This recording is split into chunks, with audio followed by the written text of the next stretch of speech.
طول عمري بحسب اللي بيطلع من جيبي، بس عمري ما حسبت اللي بيطلع من عمري. النهاردة قررت أفتح الحساب الحقيقي. مش كل الخسارة فلوس، في خسارة أوجع لما تدفع من وقتك وانت فاكر إنك كسبان. كل مرة سكت علشان أعدي كان في يوم بيتخصم من عمري. السكوت مش أمان، السكوت فاتورة. كنت دايما أقول بكرة لما أبقى جاهز.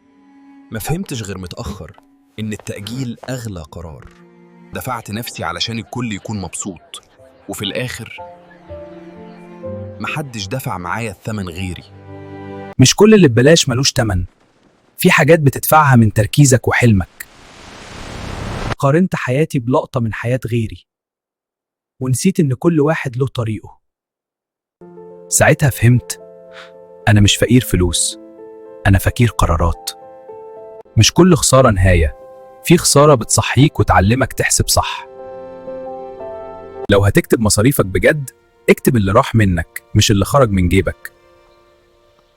لو الفيديو ده خلاك تفكر أو حسسك بحاجة شبهك، اعملي لايك واشترك في القناة. اللي جاي حسابه أدق والقصة لسه مخلصتش.